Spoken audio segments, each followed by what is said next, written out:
Walang pasok si Pinky sa school dahil sa weather. For breakfast nga pala, dahil recently nakabili kami ng Coco Crunch. Ayun muna ang binigay ko sa kanila. Then naglagay lang din ako ng gatas. Nag-refill lang ulit ako ng tubig dito sa ginagamit naming humidifier sa kwarto. 3-in-1 pala yan. Bomidi. Kaya lang lagi naman out of stock yan. Ang aga ko rin naligo niyan kasi ang bala ko talaga buong araw magbi-binge watch lang talaga ako. Pagbibigyan ko na yung matagal ko nang gusto na makanood ng isang buong K-drama ng tuloy-tuloy. So dahil nagising na nga rin si Kowa, pati na rin si Pinggoy, eto, at nag-dust mite vacuum lang ako dito sa hinigaan namin. And good thing talaga, kapag malapit lang nakapwesto yung dust mite vacuum sa bed, hindi ka tatama rin talagang gamitin siya. Unlike kapag malayo, parang ay, pagpagin ko na nga lang. At saka napansin ko, dahil nga nasa lapag lang yung higaan namin, prone talaga siya na maging madalas.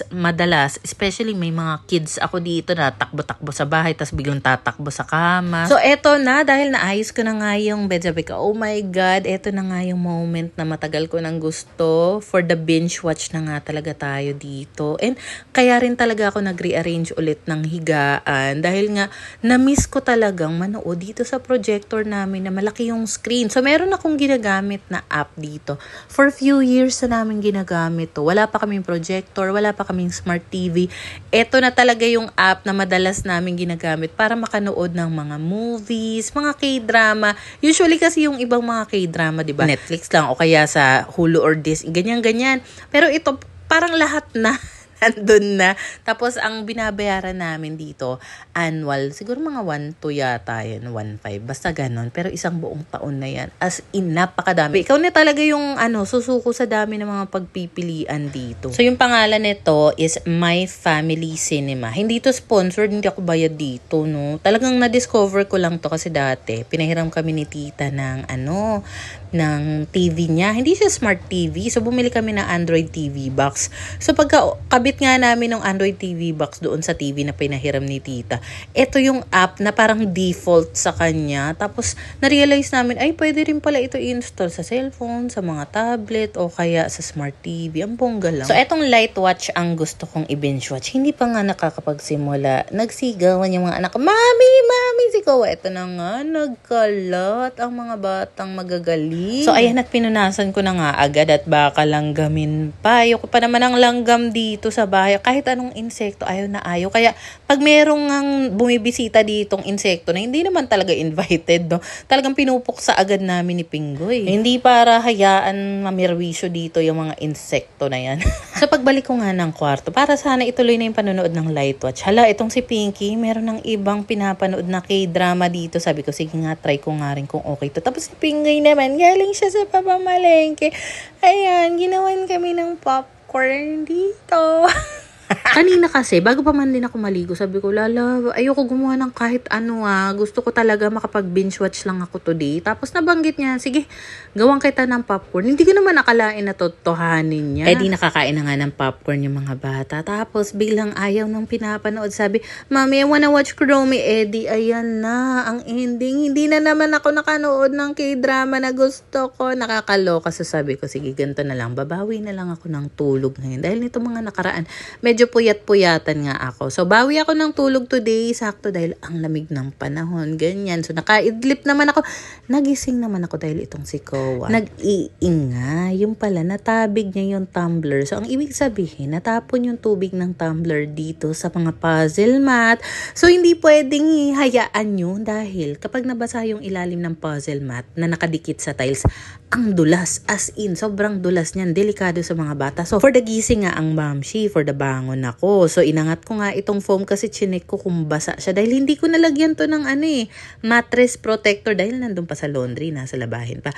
So, tinanggal ko na lang yung ilang pirasong puzzle mat na basa. Kailangan kasi yung matuyo talaga. So, kailangan i-air dry doon sa labas. So, bungal nga yung itsura ng puzzle mat dito. At saka, alam mo, sa totoo lang, natsatsakahan ako dito sa edges ng puzzle mat na yan. Meron namang strip yan na para sa dulo. Tinatanggal naman lagi ng mga anak ko. So, naalala ko, ay, meron pala akong ganitong carpet. Ito kasi ay para sana to doon sa kabilang bahay dahil nga nag-iipon ako ng gamit na pwede ko ilagay doon sa sala nila para ma-makeover ko nga. Kaso naisip ko, hala, kailangan namin to. At saka ang dami kong nire-request doon na para sa kabilangan na laging decline. So naisip ko, kailangan din namin to. Gamitin ko na nga lang. And ewan ko ba sa sarili ko? Wala naman silang kaalam-alam sa kabila kung anong gamit yung mga bibigay ko doon. Pero parang nagigilty ako na, hindi sa akin to. Pero technically, sa akin naman siya. Ano ba yun? Parang nagigilty ako na bakit ko ginamit to. Pero iniisip ko rin, kailangan naman namin to. Amin naman to. So might as well, pakinabangan muna namin. Sabi ko nga, dapat ang pinapriority ko talaga is kami dito sa bahay muna. Kapag may excess, di okay lang mamigay. Pero kapag meron kaming kailangan and priority talaga dapat, yung mga needs muna namin dito sa bahay. So, ayan na nga.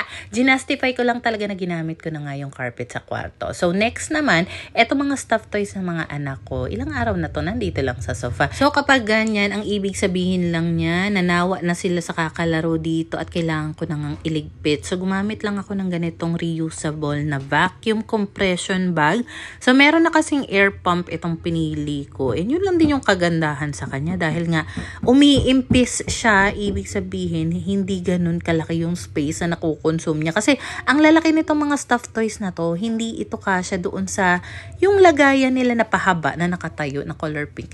Hindi ito kasya doon. So, kapag ganitong malalaking stuffed toys, recommended talagang gumamit ng ganitong compression bag o kaya naman ipamigay. Pero kasi hindi pa muna pwede ipamigay ito dahil alam niyo naman, or baka hindi niyo alam, lumaki akong walang stuffed toys kaya even ako nag-hold on ako dito sa mga gamit na to. At saka feeling ko for as long as hindi pa talagang OA nasawa na yung mga anak ko, hindi ko muna ile-let go itong mga malalaking stuffed toys nila. Recommended din yung mga ganitong compression bag kung meron kayong gustong itabi ng mga comforter, mga unan, malalaking towel, mga pang-winter na mga jacket, ganon.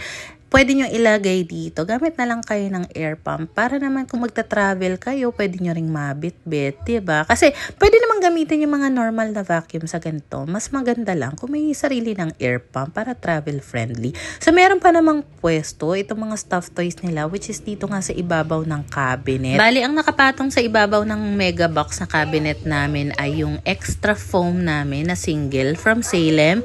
Yung mga stuffed toys ng mga bata at saka yung mga pang travel na malalaking bag ko, dito ko lang nilagay sa mas malaki pang compression bag and pinagpapatong-patong ko. Yes, hindi siya maganda sa paningin natin, pero okay na yun. At least, organized naman sila doon. Magulo lang tignan. Pero ito talaga yung magulo.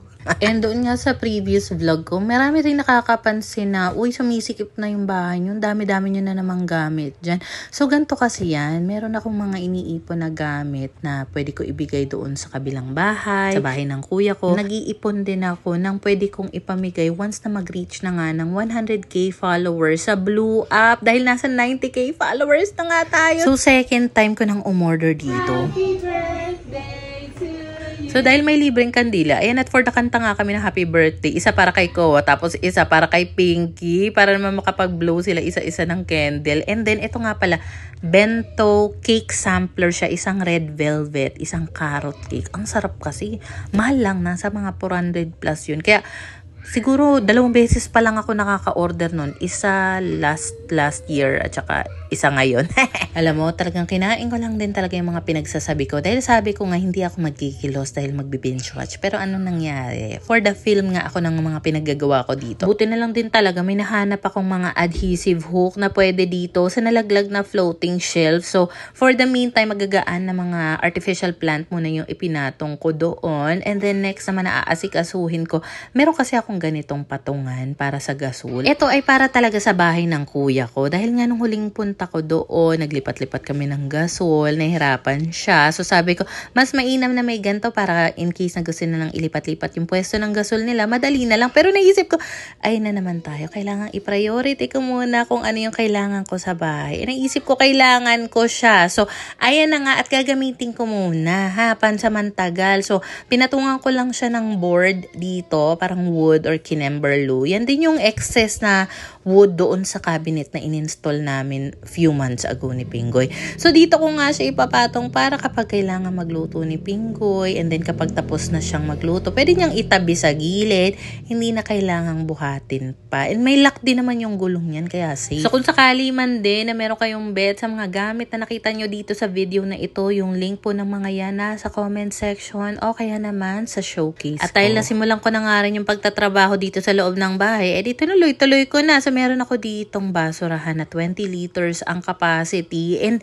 yung basurahan kasi na ginagamit namin dyan sa may labas ng pinto, medyo nasira na yung automatic opening mechanism niya. So naisip ko na palitan nga nito. So ayan, at ginawan ko na muna ng content. Dito muna sa kusina ako nag-film para maliwanag naman kasi medyo madilim nga sa labas. Nag-uulan-ulan kasi dito. Kamusta naman kayo dyan? Ingat kayo ha kasi ang dami nang babalita ng mga binaha. So, stay safe and dry, guys. Alam mo, for a while, ayaw ko talaga ng may ulan. Kasi, parang traumatic siya para sa akin dahil nga sa mga na-experience ko every time umuulan. Like, yung mga tulo-tulo, yung mga basa sa pader, yung pag binabaha yung loob ng bahay. Napaka-hassle. And alam ko talaga yung feeling ng stress and hassle na binibigay ng perwisyo ng baha, 'di ba? Pinagdaanan ko kasi 'yan and I hope kung nandiyan kayo sa sitwasyon na 'yan, huwag kayo panghinaan ng loob dahil for sure darating yung time na makakawala kayo sa ganyang sitwasyon. Napakahirap yung lagi kang nababaha, lagi kang worried na baka pumasok yung tubig sa loob ng bahay. Kaya na-realize ko sa buhay ay dapat talaga fighting lang kahit ano pa yung mga challenges na binibigay sa buhay natin. For the go lang tayo, huwag tayo mawala ng pag-asa. But at the same time, dapat nagpe-pray tayo palagi. And syempre, sasabayan din natin ang sipag at tiyaga. Anyway, mabalik na lang tayo dito sa video. Almost done na nga ako. Gusto ko kasi ay mailigpit ko muna sana itong mga ito bago ako matulog ng tuluyan. So, ayun lang naman yung mga naganap today. Hindi man na-achieve ang pangarap kong binge watch. Pero in fairness, naging productive naman ako today. Ayun lang, bye!